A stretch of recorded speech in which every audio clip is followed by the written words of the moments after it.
Kalau di sini sih nggak neko-neko ya. Satu, willing to learn. Kalau mau belajar pasti ada opportunity untuk naik. Ini rata-rata orang Indonesia yang punya skill yang nggak kita bisa lihat. Ulet kerja. Jujur sama ulet kerja ya udah modal utama dah. Nah, ada nggak kekhawatiran dirimu sebagai seorang ayah hidup dan membesarkan anak di luar negeri? As long as kita siapin semuanya dari sekarang, karena dari sekarang juga udah tahu semuanya mahal di sini. Itu waktu yang tepat untuk ke Darwin tuh sekitar bulan apa ya? Kalau dibilang waktu yang paling tepat sih menurutku dry season ya. Datang ke Australia dengan working holiday visa, mulai dari posisi paling dasar di hospitality, dan sekarang dipercaya menjadi restoran manager di salah satu hotel di Darwin. Hari ini gue ngobrol bareng Benny yang sudah tinggal dan bekerja di Darwin mungkin lebih dari 3 tahun ya. Dan kita akan bahas soal perjalanan karirnya, proses naik level, bagaimana menjaga fisik dan mental di industri hospitality, pengalaman menjadi ayah baru di perantauan, dan bagaimana dia melihat masa depan di Australia. Ben, boleh nggak ceritain? Anyway, thank you for coming. Gimana kabar? Baik-baik, gimana kabar? Kabar baik, alhamdulillah. Bisa nggak diceritain Ben, background Benny sebelum ke Australia itu siapa sih Benny? Sebelum ke Australia, sebenarnya aku udah kerja di hospitality. Oke. Jadi sebelumnya di reception, reception handle check-in, check-out. Iya. Terus ke sini ngelihatnya kebanyakan di F&B. Oh, malah ke F&B? Iya, maksudnya opportunity-nya lebih banyak di Oh F&B. iya. Tapi maksudnya pertama kali ke Australia itu nggak ke resepsionis, malah ke F&B. Enggak, langsung ke F&B. Oke. Berarti di Bali dulu ya ngambil pendidikannya juga di hospitality. Iya, gitu ya? pendidikan juga hospitality. Kebetulan, ya kebetulan semua nyambung sih. Sampai sini hospitality in Daman juga, in Daman juga. Jadi pas banget momentumnya datang. Kebetulan kerjanya juga barengan sama istri. Oke, di situ. Nah, Satu tempat. kamu waktu itu di sini pertama kali kan pakai working holiday visa ya? Iya. Itu pertama kali tahu working holiday visa. Working holiday visa itu dari mana? Dari temen sih sebenarnya. Sorry. Ya. Dari temen. Jadi teman-teman dulu yang sekelas. Jadi kan banyak yang, kalau aku dulu kuliah di STPBI namanya. Nah di sana banyak orang yang kuliah terus ambil J1. Aku juga salah satunya. Setelah ambil J1 balik ke Bali, kerja di Bali kayak sedikit rasa uangnya. Oke. Karena kalau ya tahu sendirilah di Indonesia kayak gimana UMR itu ya. Dalam artian kerasa lebih besar pasak daripada tiang. Iya. Nah dari situ lihatlah opportunity ke luar negeri. Salah satunya di Australia nih. Kenapa milih Australia? Karena dekat. Iya Satu sih dekat benar, dari Indonesia. cuma 2 jam ya. Ya, 2,5 jam kalau kita di Darwin. Terus yang kedua, karena memang pengen berangkatnya berdua, jadi kayaknya Australia lebih gampang daripada balik ke US. Oh tadi sempat mention J1 tuh yang di US. Iya, yang di US. Oh, oke. Semacam internship gitu. Tapi emang dari dulu kamu pengennya ke hospitality atau punya passion sampai akhir ngambil pendidikan hospitality, kerja di Australia di hospitality juga? apa gimana tuh? Itu emang passion kamu apa gimana? Kalau kalau dicari dari, kalau dibilang passion ya sebenarnya nggak juga sih. Lebih ke lingkungan juga, karena kan di Bali industri paling gedenya itu di hospitality emang. Iya sih benar. Jadi lingkungan ngebentuk dirimu ya. Ya. Tapi so far ngejalaninnya kayak bisa nih aku gitu atau Bisa sih. Bisa banget. Oke. Nah, hari pertama kerja, masih ingat gak kayak 30 hari pertama di Australia itu pas kerja tuh ada memori yang diinget gak, hal-hal lucu atau something yang bisa diceritain?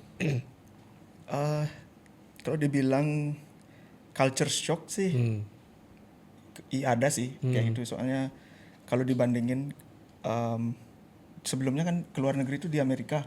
Oh, di Amerika. Jadi orang tuh kayak gimana ya aku bilang ya? Dia tuh kayak Kalau individual gitu. khususnya di restoran ya.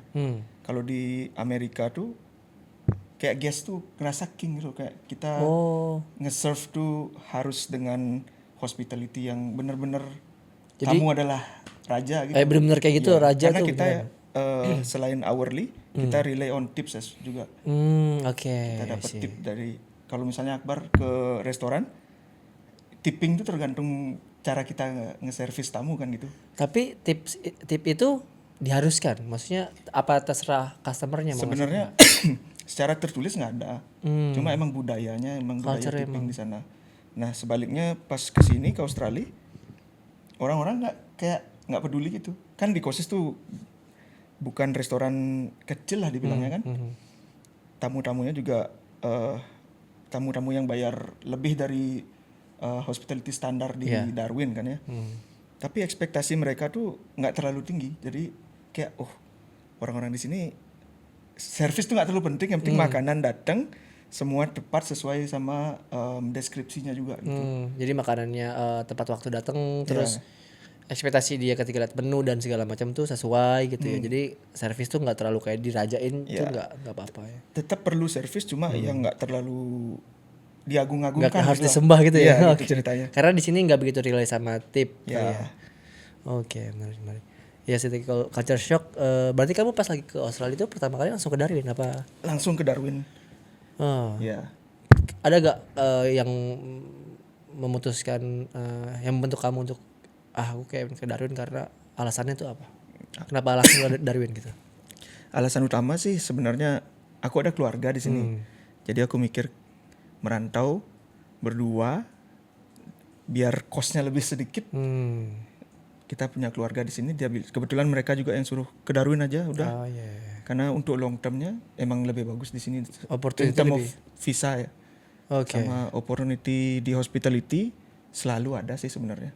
Di Darwin tuh ya. Di Darwin. Menurutku. Soalnya pertama kali aku datang ke Australia itu aku nggak tahu tuh Darwin tuh exist gitu. Maksudnya aku bahkan nggak tahu kata-kata Darwin tuh ada gitu. Iya. Tahunya Melbourne, Sydney, gitu kan. Awalnya sih emang pengennya ke Sydney ya. Nah, Terus pikir-pikir juga satu jauh. Karena aku mikir harus bolak-balik pulang juga. Kadang-kadang kalau ada penting, kalau ada Iya sih. hal-hal yang kayak urgent kita datang ke Bali nggak perlu jauh-jauh. Jauh-jauh betul. Ya, Udah gitu kosnya 2,5 jam tinggi. naik turun sampai. Langsung sampai. Udah mah cuma 2 jam jaraknya kalau misalnya terbang dari Darwin ke Bali, terus kosnya juga lebih Ya murah. nggak mahal juga ya betul. Sama ya ada saudara. Nah, aku sekarang pengen masuk ke pekerjaan nih, Ben. Kan kamu, aku dengar kamu udah dikasih kepercayaan nih sama tempat kerjamu untuk sebagai manajer di salah satu restoran ya di hotel. Kapan tuh mulai ada kayak titik balik di mana kamu dipercaya untuk jadi manajer tuh? Di momen apa tuh? Kalau aku ngerasanya sih dari gimana ya, dari awal datang itu aku ngerasa nih, aku nilai diriku sendiri Iya. Aku ngerasa kayak kok orang di sini kayaknya gampangan aja kerja gitu loh. Jadi aku mikir kayaknya ini opportunity bagus nih buat aku buat berkembang dulu nih. Buat grow ya. Buat setidaknya kalau nggak, aku emang orangnya agak sedikit males kalau kerja dua. Jadi aku mikir kenapa kita nggak naik aja dulu, cari salary yang lebih tinggi. Jadi kita nggak perlu kerja double gitu. Jadi menurutku sih kerja satu job aja di sini udah cukup untuk menghidupi diri kan gitu. Kalau bisa dapat ekstra kenapa enggak sih? Iya. Kan gitu. Ya, terus aku mikir kayaknya dari kapan tuh ya? Lupa. Baru-baru dari sini tuh udah dapat tawaran jadi team leader. Baru mulai di Kosis. Itu kayak mungkin berapa, setahun atau 2 tahun? Enggak nyampe. Kayaknya Nggak nyampe? 2-3 bulan kayaknya. Habis itu aku ambil. Habis itu lanjut dah. Dari team leader, supervisor, manager. Ya nggak tahu nih nextnya. Jadi ini kalau apa jadi CEO-nya kali ya mungkin nanti. Enggak. Tapi menarik tadi dari level yang mungkin awalnya kayak istilah beginner level gitu ya. Terus kamu mungkin perbaikin kualitas, tunjukin keseriusan kamu kerja segala macam, akhirnya jadi naik jadi team leader, terus supervisor, terus jadi manager gitu. Nah itu aku ngeliat tuh ada progress yang naik tuh kan, ada mungkin knowledge juga dan growth yang kamu bangun gitu ya. Sorry. Itu ada nggak kayak tips buat teman-teman misal yang pengen juga naik level tuh harus gimana di tempat kerja? Kalau di sini sih nggak neko-neko ya. Satu, willing to learn. Oke. Kalau mau belajar pasti ada opportunity untuk naik selalu di mana-mana. Yang kedua, kayak untuk mengembangkan diri sendiri. Kayak di sini bisa kita ambil course. Salah satunya di Hospitality NT itu. Nah mereka biasanya buka course, jadi kita ambil lah kayak wine, ada wine set 1, wine set 2, Oke. terus mixologi kayak gitu. Kita ambil untuk improve diri lah. Iya. Jadi ada nilai jual untuk nanti ke depannya. Iya. Seandainya opportunity itu pasti ada nanti. Ya, opportunity itu pasti ada, tapi juga kamu berarti harus persiapin gitu Ya, dengan persiapkan diri. belajar lagi terus. Oke. Nah, kan kalau misalnya dilihat dari dulu tadinya F&B attendant sampai ke manager kan beda banget nih job desk-nya. Dulu tuh kamu pekerjaan hal yang kayak paling gampang gitu kamu kerjain, terus kamu di manage, tapi sekarang kamu harus manage orang gitu. Itu perbedaan yang paling signifikan tuh dari job desk kedua job desk itu tuh apa, Ben? Dari yang F&B attendant dulu, sekarang jadi manager lah. Capeknya beda soalnya. Itu sih yang kayaknya paling menonjol. Kalau dulu di F&B attendant capeknya di fisik, pulang udah selesai. Iya sih. Ya berhenti clock out udah selesai dah. Kalau sekarang kadang-kadang buat kerjaan pulang gitu. Oh, sampai dibawa kerja. Kadang-kadang. Kalau emang nggak mau diam di hotel kelamaan, jadi aku bawa pulang aja. Mending di rumah lebih enak, peaceful. Iya. Kerjanya Oh itu gitu. ya bedanya kalau misalnya F&B attendant fisik karena kita di situ doang habis, tapi selepas kerja udah. Tapi kalau manajer kadang-kadang kebawa ya. Kadang mikirin juga kayak spesial buat next month apa gitu ya. Libur juga sering ditelepon gitu. Oh iya. Biasa. Iya sih. Nah terus ada gak tantangan memimpin tim-tim dari multicultural gitu? Kan pasti banyak tuh dari negara lain gitu kan. Tantangan paling berat tuh apa? Kalau dibilang paling berat ya, di sini sih lagi gue bilang nggak neko-neko. Jadi sejauh ini yang kita hire orangnya memang orang yang tepat gitu. Jadi mereka mau kerja, mau belajar. Ya kadang yang susah tuh cuma paling bentur schedule-nya. Jadi contoh si A kerja di kita sebagai bilang dah casual. Kita perlu dia. Jadi kadang-kadang kita yang ngikutin jadwalnya dia. Karena casual. Ya. Sebisa mungkin aku gituin sih. Tapi kalau emang nggak bisa ya aku ambil orang lain. Gitu. Jadi bela-belain dia dulu nih, tapi kalau misalnya nggak bisa baru orang. Nah, boleh cerita nggak tentang culture call sick nih, itu gimana sih? Karena kan mungkin teman-teman di Indo nggak tahu tuh apa tuh call sick gitu-gitu. Baru aku mau mention tadi salah satunya juga calling sick, hampir setiap mungkin 2 minggu sekali atau seminggu sekali ada orang calling sick. Nah, calling sick di sini aturannya 2 jam di tempatku kerja, 2 jam sebelum shift mulai masih boleh calling sick. Jadi cancel shift atau apapun reasonnya. Ya. Antara sick atau cancel shift itu kadang-kadang yang bikin repot. Jadi itu lazim tuh ya orang-orang dan sering kasusnya orang untuk bilang call sick. Kalau orang di sini kadang mereka sakit dikit aja. Kayak sekarang aku batuk nih misalnya. Mereka bilang, "Oh, Benny, I'm sorry, I will not able to come today." Like, "Oh, okay ya." Kita nggak bisa bilang enggak karena emang aturannya memperbolehkan mereka selama masih di sebelum 2 jam shift ya. Ya kita harus cari pengganti. Harus figure out ya. Kadang-kadang pas lagi high season, kayak aku mention tadi, kalau punya casual atau part time, gimana ya? Kalau ini sebagai second jobnya dia, nelpon dia terus dia bilang, "Oh aku nggak bisa." Nyari orangnya itu yang kadang-kadang challenge. Jadi orang yang nge-cover shift tersebut harus kamu pikirin ya. Jadi kalau misalnya bahkan katanya kalau misalnya kamu nggak dapat orang penggantinya, mau nggak mau kamu yang harus cover ya. Itu resiko. Jadi wow. Nah terus cara membangun kredibilitas sebagai seorang yang datang dari Indonesia gitu di lingkungan kerja tuh gimana, Ben? Mempercayakan maksudnya membangun kepercayaan. Ya, kepercayaan tuh. Jujur sih kita. Terus ini rata-rata orang Indonesia yang punya skill yang nggak kita bisa lihat. Ulet kerja. Nah, jujur sama ulet kerja ya udah modal utama dah menurutku ya. Iya. Setelah itu biarin mereka yang menilai. Karena mereka juga mungkin bisa melihat dari cara kita kerja gitu. Ya, betul. Jadi nggak perlu kayak ngomong besar segala macam itu nggak perlu ya. Coba tunjukin aja ya. Ya, aku sih nggak terlalu gimana ya aku bilang nggak overconfident tapi aku selalu bilang oke, aku bisa belajar. Walaupun aku nggak bisa, aku pelajari.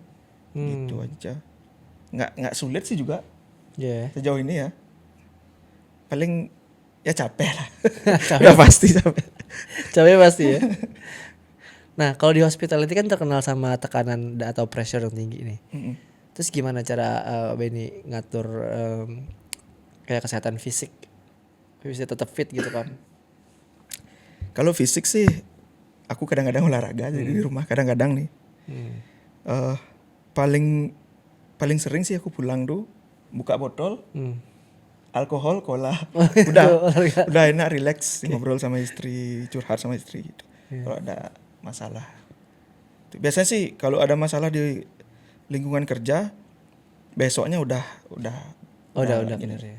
Tapi biasanya paling berat tuh masalah yang paling common masalahnya apa kayak miskom kah atau ada gas yang gimana gitu? Ya kita kerja kan nggak sendiri, kita ngatur beberapa orang, jadi ada aja miskomunikasi. Ya contoh kecilnya komplain yang gitu-gitu. Ya kadang ada tamu yang bisa menerima alasan kita, kadang ada yang nggak bisa.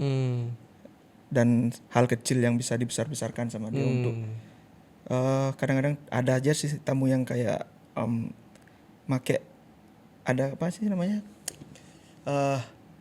mencari kesempatan dalam kesulitan orang. Oke, ya, isi. Ya ada aja yang kayak gitu. Nah, tuh, waktu itu kan kamu sempat di F&B attendant juga berarti bikin apa kopi dan bartending gitu ya, serving alkohol gitu. Terus kalau misalnya ada teman-teman Indonesia nih yang aku pengen jadi bartender nih, bikin minuman segala macam, itu boleh langsung begitu apa harus ada kayak sertifikat khusus yang harus dia punya? Satu sih dia harus punya RSE. Apa tuh RSE? RSE itu apa namanya, responsible alcohol. Aku lupa ya singkatannya. Intinya sertifikasi untuk kita menghandle alkohol. Jadi di dalam RSE itu kita diajarin gimana takaran-takaran, terus gimana caranya nyetop orang yang udah berlebihan minum. Jadi intinya ngekontrol orang buat nggak berlebihan minum sesuai standar RSE tersebut gitu. Itu si bartender yang punya tanggung jawab untuk ini orang kayaknya udah agak mulai dari bartender siapapun di dalam bar, terus dalam restoran itu juga harus comply sama RSE. Resikonya apa kalau misalnya sini ada aku lihat ada customer, misalnya aku bartender nih, ada customer yang udah kayak oleh ngomongnya gimana segala macam, terus dia minta minum nih agak maksa, aku kasih tetap nih, itu resikonya apa terburuk? Resikonya kita berdua, dalam artian yang memberikan sama yang menerima. Aku juga bisa kena nih sebagai cuma yang ngasih doang gitu. Bisa. Jadi setiap orang yang punya RSE itu punya hak untuk ngejudge bilangnya, secara kasarnya. Oh orang ini udah kelewatan minumnya nih, udah mulai matanya merah, ngomongnya udah ngaco, mending di stop. Ya kasih dia non alkohol aja. Oh iya. Bilang aja kita care sama dia, dalam artian care, padahal jangan bikin owner gitu. Ya itu masalahnya. Oh itu salah satu tips ya, misalnya dia tetap maksa nih, kasih minuman. Ya soalnya kalau misalnya nih orangnya udah menurutmu udah di batas, alkoholnya udah di lewat batas, dia pulang, dia kenapa premises tempat kita jualan tuh juga kena soalnya. Kena juga ya. Ya walaupun dia udah pulang gitu. Iya sih kalau ditarik panjang akibatnya bisa ngaruh ke karir kita sendiri, perusahaan juga gitu ya. Iya. Wow. Gimana jadinya sebagai seorang manajer yang nge-handle semua venue itu gitu, tanggung jawabnya? Iya itu. Balik di balik bar ada diam gini. Keribat sih. Nah, sekarang aku pengen masuk ke nih yang sangat-sangat menarik nih. Sebelumnya aku mau bilang sesuatu nih, guys. Just became a father. Gila, I'm so proud of him. Nice, congratulations ya for the baby ya. Bagaimana rasanya jadi ayah untuk pertama kalinya? Pertama kali kan ini? Iya, pertama kali. Di Australia loh. Iya. Keren. Seneng sih. Itu istri lihat. Oh, ada istri. Istri mau masuk sini, masuk. Seneng sih, seneng. Gimana ya bilangnya? Akhirnya dari berapa tahun sih kita dari 14 tahun. Dimarah loh, nggak inget masa? Kurang lebih 14 tahun bersama lah. Oke. Punya anak kecil sekarang kayak bahagia gitu. Pastilah, Ya, pasti. Bahagia pasti. Habis nikah langsung punya anak tuh bahagia. Ya, keren bahagia sih apa keren lagi sih. aku bilang. Gue proud sih. Again congratulations again sama Thank you. Nah, ada nggak kehadiran seorang bayi mengubah cara melihat pekerjaan dan hidup Ada nggak momen itu? Kalau mau rubah pekerjaan sih udah ada mulai nih. Walaupun aku masih cuti kan ya. Kayak aku mikir mau kerja overtime, kayaknya bakalan males. Ingat dia terus kan? Iya. Ingat mukanya yang lucu. Iya. Terus merubah hidup sih ya pastinya harus mulai buat tabungannya dia. Soalnya di sini sekolah mahal banget. Buat insurannya dia. Jadi less spending buat kita, more spending buat si kecil nanti gitu. Gila, investasi berarti ya, sangat-sangat. Preventif lah, kita harus buat tabungannya. Ya, benar sih, harus pikirin dari sana. Iya, soalnya kayak pengen ngasih semua provide buat anak, which mean harus kerja lebih banyak, tapi juga pengen spending waktu buat anak gitu ya. Itu agak-agak bingung tuh ya, susah dipilih. Terus bedanya tanggung jawab sebagai, ini harus sama sih, tanggung jawab sebagai ayah dan tanggung jawab sebagai manajer kan, ada nggak tuh dinamika yang beda tuh antara sejauh ini sih belum ya, karena karena masih cuti ya. Terus ada kan bayinya baru berapa minggu umurnya? Lahir tanggal 27. Sebulan ya? Nggak nyampe berapa ya, 12 ya, 7 ya, 27 ya. 2 minggu. Itu begadang, cycle begadang berasa tuh ya? Begadang banget. Tengah malam bangun. Begadang banget. Setiap gimana jam sekali?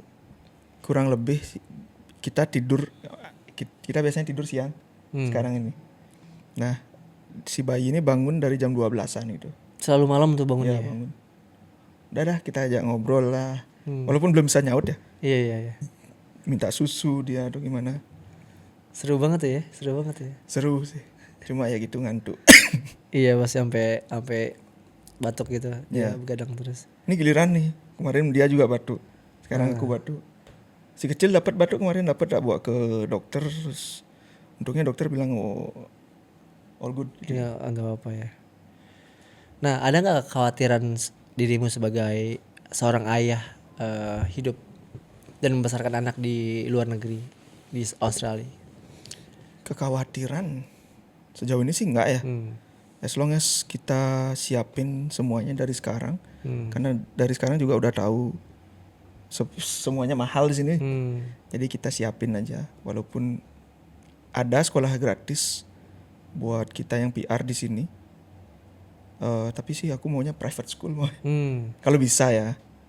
Aku sih belum tahu apa beda sebenarnya. Belum tak dalamin kesana. Tapi pengennya ke private school. Ya. Ada alasan dibalik itu nggak, pilihan itu? Ada sih, tapi mendingan aku nggak ceritain dulu. Oke, that's fine.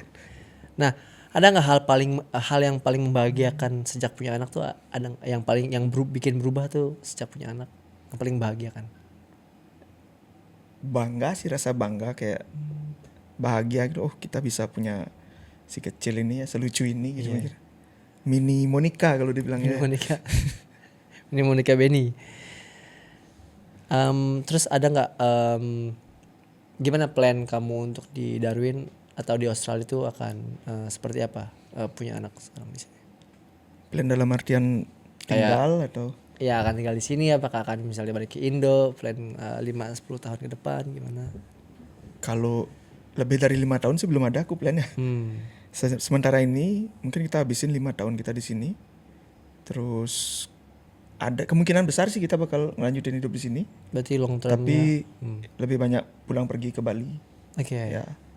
Terus kemarin aku sempat ketemu sama orang tua ada di sini. Oh iya.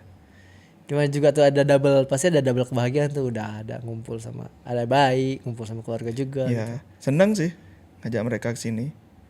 Jadi bisa lihat cucunya secara langsung. Ini sih udah cucu yang ketiganya dia. Jadi dia juga at the same time dia juga kangen sama cucunya dia di Indo. Di Bali ya. Iya. Tapi pasti happy banget sih ada yang baru lagi di sini. Happy sih mereka so far di sini happy banget. Berarti baby lagi di rumah nih ya sama baby di rumah sama kakek neneknya. Wis. kalian lagi ini ya, mini honeymoon. Ya, begitulah. Nah, aku punya pertanyaan tentang balik lagi ke hospitality. Realistis gak sih membangun karir hospitality jangka panjang di Darwin? Aku pribadi sih bilang realistis ya. Realistis banget. Jadi tergantung sih sebenarnya aimingnya, sama kalau ada opportunity-nya kebetulan kebuka sih bisa banget. sebenarnya. Berarti ya tadi again opportunity itu banyak banget di Darwin, tinggal gimana kita mempersiapkan diri dan ngambil opportunity ya. Betul. Berarti bisa dikatakan 5 sampai 10 tahun ke depan Darwin masih oke di hospitality. Masih banget. Sekarang aja aku lupa nama, baru tadi lihat berita. Ada salah satu hotel yang bakal buka bulan April ini. Hotel Legend yang pernah ada di sini. Oh iya? Di Darwin City. Lupa namanya. Baru tadi lihat. Berarti itu menunjukkan ya ada menandakan bahwa hospitality di sini bakal terus berkembang sih menurutku. Daya jual juga ada. Pantainya bagus. iya sih, sunset sih keren Ya. ya. Terus ada pertimbangan terbesar buat stay di Darwin tuh apa? Ada nggak pertimbangan yang harus dipertimbangkan? Stay di Darwin dalam artian dibanding Iya, kota-kota lain. dibanding kota lain gitu. Misal harus siap apa nih gitu. Sebenarnya kalau di Darwin ya, Hmm. kalau dibandingin sama Sydney, kita kan pernah juga visit Sydney. Jadi kayak mikir di sana sih nyetir itu nggak bisa, kayak stres duluan kayak. Karena traffic. Karena traffic, terus aku lihat ribet jalannya. Kayak makanya aku mikir di Darwin kemana-mana serba dekat kan. Iya sih. Macet juga nggak ada sejauh ini ya. Cuma Jadi kayak misal dari kemana-mana city ke airport tuh 15 menit ya. Cepet banget, nggak ada 15 menit. macet. Terus orang-orangnya juga welcome banget loh. Ya Kamu ada nggak tempat favorit yang dikunjungin di Darwin? Misalnya coffee shop atau restoran atau apapun gitu. Kalau tempat favorit sih sebenarnya nggak ada ya diklassify untuk tempat favorit. Cuma kita biasanya kalau libur pasti ya nyari kopi lah, nyari ngobrol kecil, nyari inspirasi gitu. Oke. Tapi coffee shop tuh banyak ya di Darwin Ya, ya? banyak. Yang enak-enak juga gitu ya. Banyak. Sih. Berarti orangnya jarang nongkrong apa gimana? Ben? Siapa maksudnya? Dirimu Oh, aku kalau nggak nongkrong seminggu kayaknya mau sakit kayak. ngebir di pantai sering juga gitu apa di rumah aja kalau Dulu waktu masih masih tinggal di Nightcliff, itu kan berdampingan sama pantai. dekat pantai. Sering bawa ke sana, cuma ya senormalnya aja lah, 1 atau 2 aja. Jadi senang sih. Sunsetnya cakep banget. Iya sih, Ngingetin Bali, jadi nggak terlalu ngerasa homesick gitu. Iya. Terus banyak yang bilang kan Darwin tuh kenal sama buayanya tuh. Itu kan di laut katanya. Betul. Masih bisa berenang ada di beberapa pantai di Darwin? Masih bisa. Di Nightcliff contohnya. Biasanya kalau nggak boleh berenang, mereka taruh Pelang red flag gitu. gitu ya. Kamu pernah berenang di laut? Kalau berenang secara lepas berenang itu nggak bisa, karena aku kebetulan orangnya nggak pinter berenang. Jadi sekaki-kaki Main air gitu ya? Iya, main air aja. Nyemplung rendem Iya. aja ya? Tapi ada season yang banyak jellyfish, mending jangan. Kalau nggak salah Mei ke Juni atau Mei ke Juli, lupa sekitar itu. Biasanya banyak jellyfish, banyak box jellyfish gitu. Itu mematikan soalnya. Iya itu sangat-sangat. Jellyfish terus buaya. Buaya, hiu nih banyak banget kan. Hiu, iya. Buaya itu yang susah di spot sih. Soalnya di pantai itu kan nggak pernah tahu. Kelihatan dia. Iya nggak kelihatan ya. Jadi ya gitulah. Tapi sejauh ini aku lihat banyak orang surfing, terus Itu masih berenang di laut lepas gitu. gokil sih. Itu kayak nggak takut mati. Iya benar. Kayak nggak takut di attack gitu ya. Iya. Nah buat teman-teman Indo nih misalnya yang pengen dari state lain atau dari Indonesia pengen ke Australia, itu waktu yang tepat untuk ke Darwin tuh sekitar bulan apa ya? Kalau dibilang waktu yang paling tepat sih menurutku dry season ya. Karena banyak mining yang buka, jadi mereka orang-orangnya singgahnya di Darwin. Singgahnya 2 hari 3 hari dan itu berkelanjutan. Jadi Darwin tuh rame. Aku sih lupa bulannya. Dry season lah. Dry season ya. Ya. Mungkin sekitar bulan April kali ya, April atau Mei. Mei ke Oktober. Sebelum rainy season udah rame masih di sini. Itu suhu juga maksudnya cuaca juga Cuaca enak. enak. Ya? Cuaca enak dry season. Enak. Berarti Dry ya season. kalau mau datang Anginnya dingin juga. iya, kalau mau datang ke sini better dry season karena lagi Iya, ramai. betul. Nah, setelah lebih dari 3 tahun tinggal di Darwin, apa arti Darwin bagi Benny sendiri? Second home lah. Second home. Oke. Banyak kejadian ini ya, maksudnya memori ya di situ. Ya, banyak memori, banyak teman-teman juga. Di sini orang Indo juga banyak, orangnya ramah-ramah, komunitasnya juga ada, jadi ngerasa di rumah lah. Iya. Benar. Terus ada nggak ceritain deh kelebihan dan atau kekurangan hidup di Darwin sebagai family sekarang? Ada nggak kekurangan? Kelebihannya banyak sih sebenarnya. Aku ambil contoh aja. Kelebihannya kayak lebih murah menurutku ya. Karena kalau di compare sama tempat lain, state lain, kayaknya Darwin lebih tinggi bayarannya satu. Terus yang kedua, sekolah juga banyak yang dekat. Jadi kayak di Stewart Park, kayaknya 2-3 menit dari rumah udah ada sekolah. Jadi nggak terlalu mikir untuk nganter dia pulang pergi. Kekurangannya sih sebenarnya di public transportation di sini ya. Di Darwin ini ada kan bus, cuma nggak sebanyak itu. Aku pernah naik bus sekali aja selama tinggal di Darwin nih. Oh iya. Udah lost. Kemana waktu itu? Dari City. Dari City mau berangkat ke, masih tinggal di Anula waktu itu. Naik, aku sih juga salah ya nggak baca dulu. Naiklah kita, entah bis apa ya lupa aku. Dibawanya ke Funny Bay. Kemana Bay? Iya. Beda arah. Terus kok jauh banget. Ntar ujung-ujungnya kayak ada mungkin sejam. Iya. Yang seharusnya cuma 20 menit. Oh muter-muter. Ya, gitu dah. Berarti ya armadanya mungkin masih kurang sama kurang kondusif juga gitu Kurang ya. kondusif juga. Iya. Oke. Terus ada nggak pelajaran hidup terbesar selama di Australia yang ngerubah BNI mindsetnya dari apapun tuh dari sebelum ke sini? Kalau itu sih aku ngerasa sama juga soalnya. Mungkin lebih ke menghargai uang ya. Karena di sini kalau kita kayak yang tadi aku mention, kerja satu pun di sini udah bisa ngecover hidup, tapi pada saat yang bersamaan juga satu kerjaan nggak bisa ngecover hidup. Ada juga orang yang bilang kayak gitu kan. Jadi tergantung kita sih yang ngatur hidup kita gitu. Kalau setiap hari makan keluar, kerja satu tuh buat makan doang. Nggak cukup ya? Ya, kalau sendiri oke lah.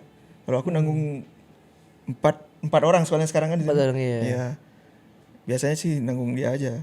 Jadi, tapi dia juga punya gaji sendiri. Jadi, ya begitulah. Dibilang kalau pelajaran hidup sih lebih menghargai uang jadinya di sini ya. Lari uang, Ya. manage uang gitu, financial.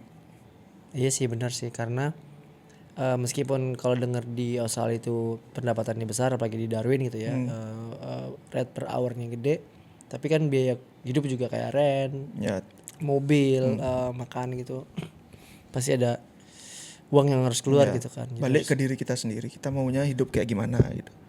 Hidup yang enak sekarang habis nanti. iya. Atau hidup yang biasa-biasa aja tapi punya tabungan, punya usaha gitu jadinya muter uangnya gitu lah. Oh iya ngomongin usaha, aku dengar kamu di Bali ada kedai Ada kecil-kecilan lah.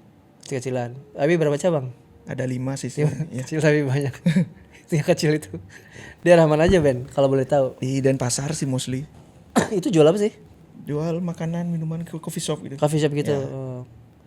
Berarti di Denpasar itu mostly di Denpasar apa ada? Denpasar sejauh ini. Pasar kita ya di Denpasar karena Denpasar kan kotanya jadi orangnya lebih banyak. Ya. Opportunity buat jualan juga lebih banyak. Ya. Marketnya lebih luas ya. Ya. Itu kamu kalau boleh tahu pas buka itu sebelum ke Australia dan di hospitality atau pas udah di Bali sorry. Pas udah di Australia. Sebelum ke Australia sih. Udah ada bikin itu. Udah ada sebelum ke Australia udah 2 waktu itu. Jadi yang pertama rumah rakyat, yang habis itu buka rumah lawas berangkat sini. Tapi pas kamu waktu bikin so far bisnisnya bagus gitu ya, so far so good. Ya setungkara sih, so far so good ya. Nah sekarang pertanyaannya kalau misalnya di Indo, misalnya udah ada sesuatu hal yang dibikin gitu ya, bisnis segala macam, coffee shop, terus kenapa harus ke Australia gitu, balik ke pertanyaannya lagi. Jadi orang ke Australia kan nggak melulu tentang uang ya. Kadang hidup juga, mungkin yang nonton nanti ngerasa lah hidup di Indonesia kayak gimana. Terutama ini konteksnya kita omongin lah, nggak usah lah, nanti dikira politik kita. Oke. Ya kita lihatlah kemacetan di Bali sekarang kayak gimana. Compare sama di sini. Kalau keluar di Bali bawa mobil udah kayak marah-marah. Stuck ya. Ya. ini yang aku omongin ke tempat-tempat wisata ya. Ah. Banyak emang tempat yang masih belum terjamah pariwisata. Tapi gimana ya aku bilangnya? Tinggal di Bali itu enak. Cuma kalau pemerintahnya bagus menurutku. So far nih kacau banget. Gimana ya? Kampungku di Tabanan kan ya. Aku dari kecil sih tinggal di Denpasar. Setiap aku pulang kampung tuh aku lewatin jalur hijau kan. Sekarang jalur hijau tuh udah kayak beton semua. Udah Jadi kayak banyak bangunan. iya. Jadi kayak gimana ya? Kecewa aja liatnya. Lama-lama kalau semuanya di beton nih, hancur lah Bali, nggak ada nilai jualnya. Iya benar. Terus, ya gitulah. Make sense sih. Jadi kurang perhatian juga dari, bukan gimana? Kita nggak berpolitik ya. Iya. Dalam artian kalau pemerintahnya sebagus di sini, benar-benar Indonesia itu bagus. Nih kayak contoh tadi nih, aku baru perpanjang SIM ya. Sorry SIM. Ya SIM Australia. Oh iya. Terus aku mau perpanjang ke 10 tahun kan. Terus pas aku mau bayar kan, itu kalau dihitung kosnya $204 bayar. Total tuh buat 10 untuk 10 tahun. Terus pas aku mau bayar, oh you don't need to pay. Hah? Oh Kok bisa? kan aku nanya kenapa ada gitu. Ya soalnya government ngasih nekenin cost di sini di MVR, jadi semuanya gratis sampai kalau dia menurut dia sih tadi sampai 2025 Oktober 2025. Oke. Cuma karena masih sisa anggarannya. Ada kuotanya. Aku dapat. Jadi aku mikir, keren jadi ya. kayak kesentuh gitu kayak. Iya. Gini perhatiannya pemerintah. Jadi itu uang pajak yang kita bayar, situlah Ya, keluarnya. Pajak yang kita bayar di sini kerasa ya kita temukan. Setuju gak? Iya setuju banget, ada manfaat. Kerasa kita yang. Ya di sini juga banyak banyak pembangunan, tapi mereka punya structure yang bagus. Misalnya dia misalnya dia bangun kota nih di suburb gitu, tapi di suburb itu harus ada taman, harus ada sekolah, kita dibilang.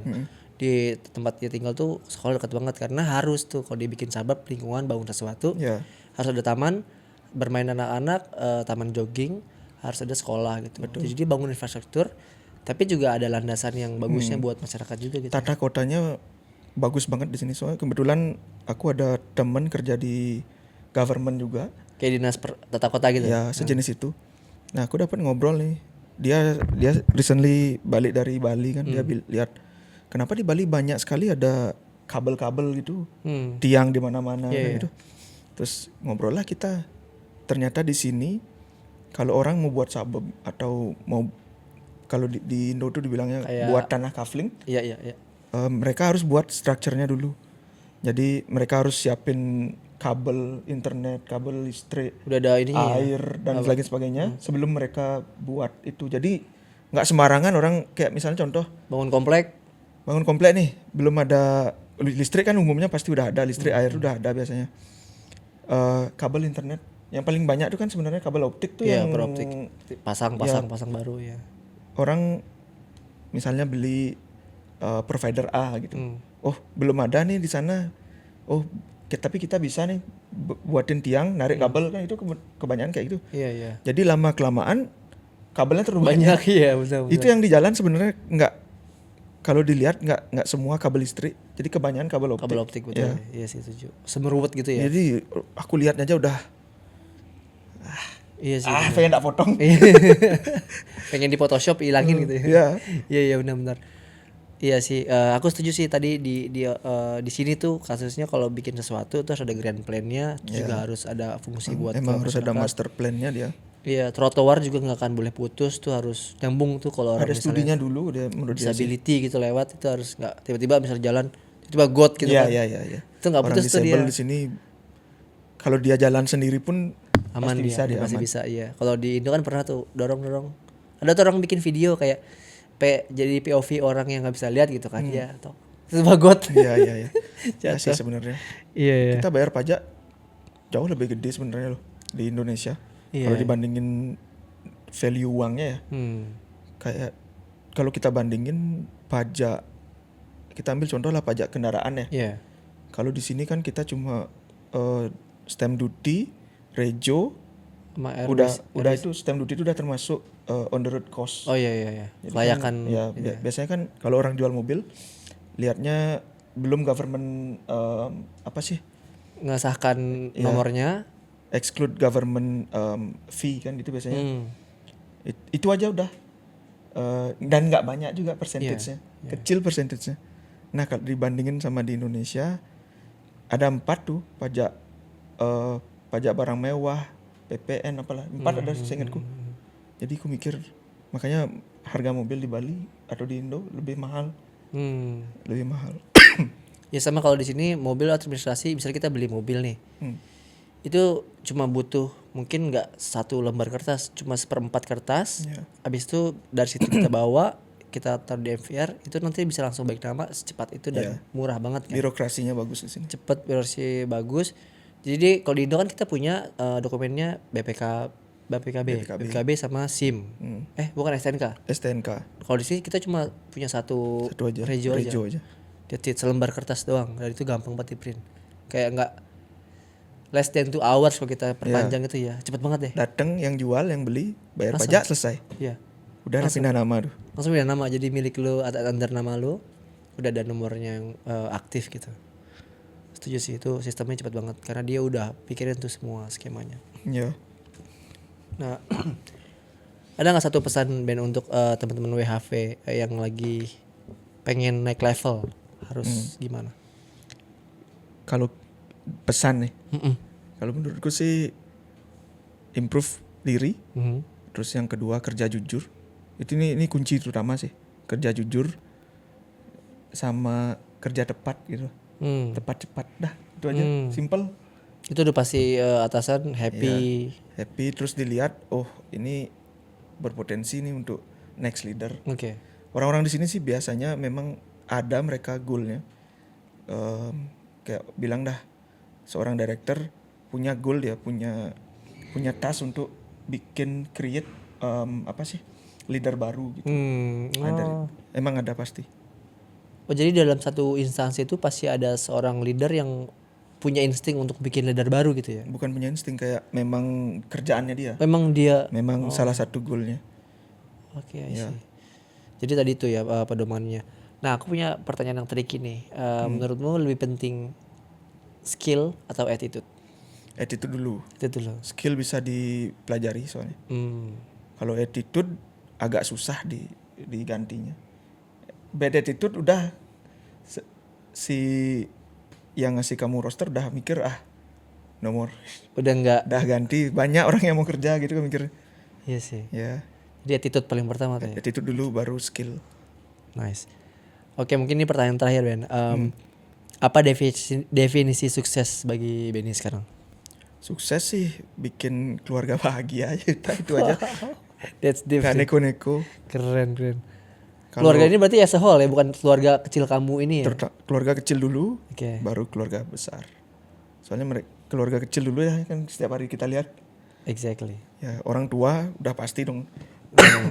Tapi mereka udah bahagia soalnya. Okay. Gitulah. Kalau kita goalnya uang, di atas langit masih ada langit soalnya. Jadi nggak akan pernah cukup. Pertanyaan terakhir deh, tambahan terakhir aku pengen bertanya nih. Tadi tiba-tiba muncul. Ada nggak pesan buat siapa nama anakmu? Tiffany. Buat Tiffany nih, kalau misalnya udah gede, misalnya someday nonton nih, apa yang pengen diucapin, entah kamu proud ke dia atau something yang pengen kamu bilang ke future-nya Tiffany? Ya gimana ya, jadi prime minister aja nanti. Keren.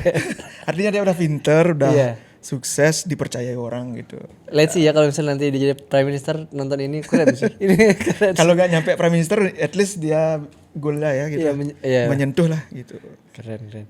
Oke, aku tutup. Perjalanan Benny menunjukkan bahwa proses itu nyata, dari F&B attendant jadi team leader, supervisor, dan jadi manager di restoran, hingga menjadi seorang ayah sekarang. Semua itu butuh waktu, butuh konsistensi, dan mental yang kuat ya. Betul. Thank you Ben sudah berbagi cerita. Semoga juga waktunya episode ini bisa jadi inspirasi. Siap. Buat teman-teman. Thank you Ben. Oke, thank you.